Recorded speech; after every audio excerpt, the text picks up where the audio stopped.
Good morning, Supercross fans, and welcome to round 10 of the Monster Energy Supercross. And you guys are watching the virtual track walk presented by Dunlop Motorcycle Tires. And I have my good friend Brock Glover with me. How are you doing, Brock?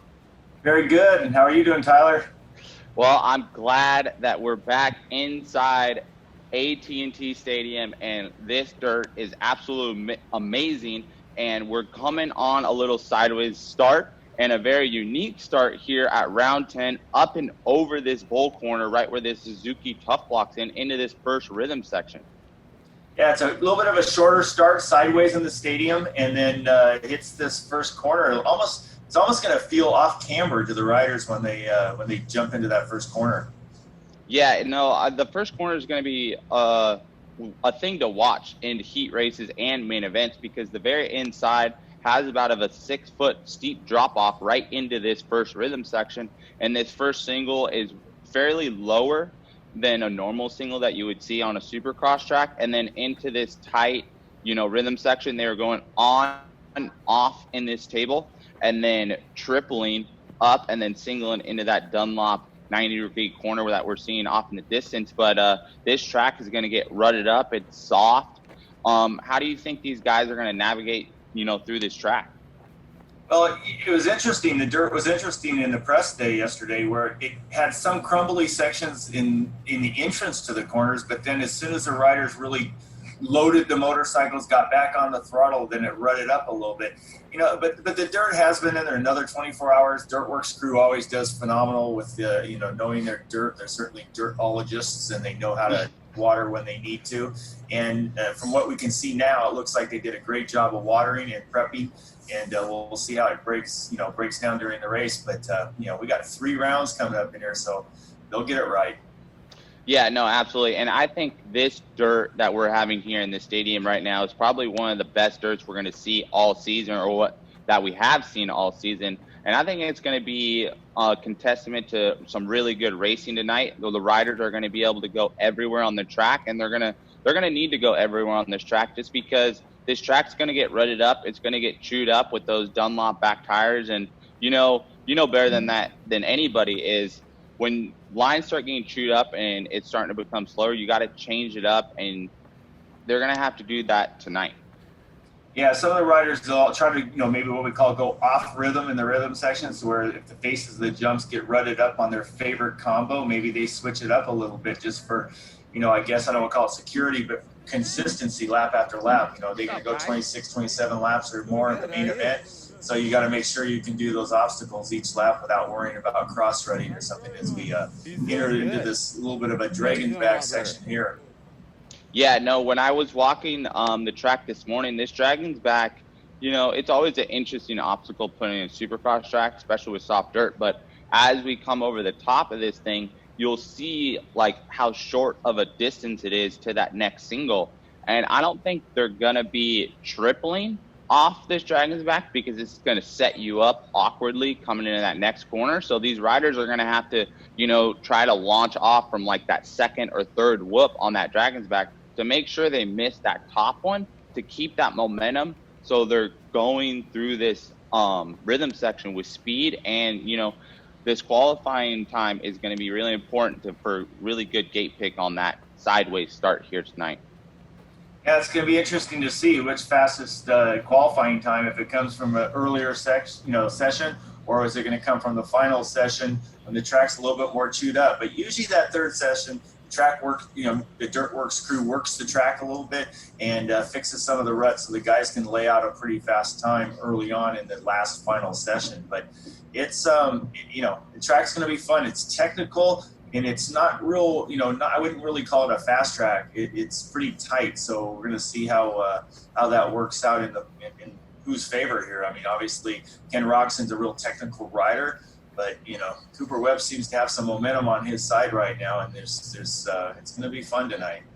Yeah. Do you think you just said technical, and with technicality, you're kind of stopping and starting a lot, and you're kind of slowing down, trying to get to that right corner, trying to cut down. Do you think that comes into play on actually having a technical track? With a technical track, it almost becomes rougher because it is so low speeds and everybody's trying to fight for that speed and trying to like really gun it everywhere. So it's kind of actually like technically digging up the track more. No question. When you're coming to a slower speed and then you're accelerating, especially on the 450s, it chews up the track. We have a couple of the staggered wall jumps. It's kind of a unique feature that we haven't seen in too many tracks, and we'll be coming up to it soon. But the downside in the press day was actually getting more chewed up than the face of the wall jump because of the fact that the guys were accelerating so hard as they landed, and it was chewing it all up. Yeah, and as we can see, we just came up on the top of the finish line double. But also just a little reminder, if you want to keep on, staying in tune with Supercross, we have RDL starting at 1 p.m. Eastern. So make sure you guys sign up for Peacock Premium. And the night shows on NBC SN at 7 p.m. as well on Peacock as well. So make sure you guys check out that. Those would be going to be the times for practice and qualifying and also racing tonight. But Brock Glover just said it himself, the staggered wall jumps. And this is going to be a unique section just to see if, the riders are going to, favor one side or the other, or it's going to get chewed up more and they're going to have to switch, in the main events.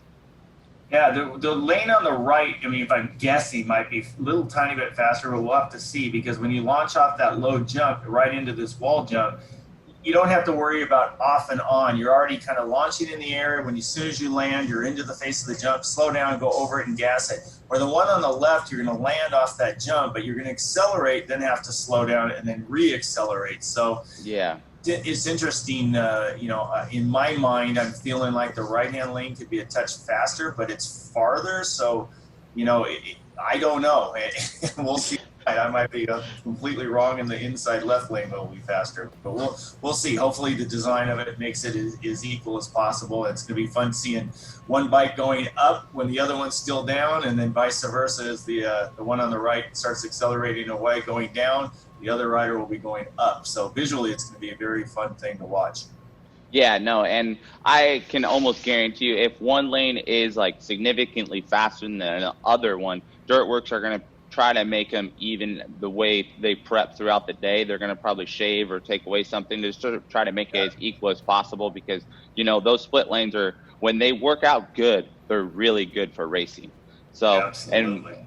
And then we're going through a little hip double right now that we got filled in for their little 50 junior kids on those e-bikes, but coming up to one of our favorite sections, or my favorite section of the track, the whoop section. And let me tell you guys, these things are going to get chewed up here today, but I think they're going to be staying, skippable whoops for as long as they can be, just with the double, because you're going to be having so much momentum coming into them that these first 4 or 5 whoops are going to stay pretty beefy throughout the night.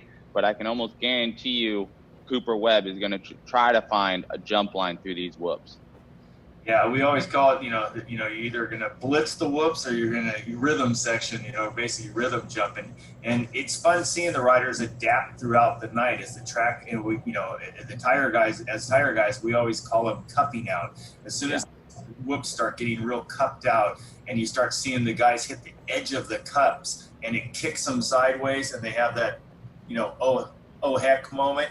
Yeah, those guys, that's when they're like, okay, now I'm going to start jumping these, because it's just not worth it. You don't want to go down in the whoops and, at lap 19 of the main event.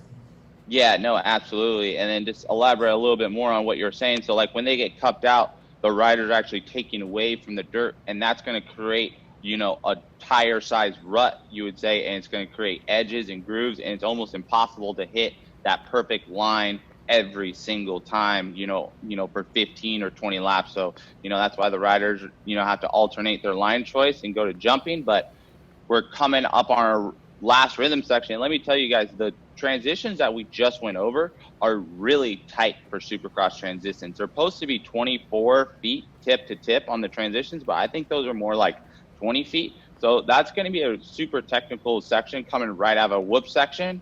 And we're going on and off. And, what do you think about the track so far, Brock? Again, I think it's tight and it's technical. And you're talking about when a pocket between the two jumps like that is a 3 or 4 foot less than the riders are normally used to, that's a full bike length. And so it becomes a bigger challenge for the riders to kind of get back on rhythm and to make sure they actually don't overshoot, you know, when they're trying to do the rhythm, because you don't want to plow into the face of the next jump. Yeah, no, absolutely. And that is going to be it for our virtual track walk presented by Dunlop Motorcycle Tires. Make sure you guys check us out Tuesday. Our track walk is Tuesday. We have a race Tuesday, race round 11 for Arlington, and we have another race coming up next Saturday, but we have 3 rounds here in Arlington, and I can't wait to see how everything unfolds. We have an amazing points battle in the 450 and 250 class, so make sure you guys check us out on Tuesday. We'll see you guys Tuesday. Later.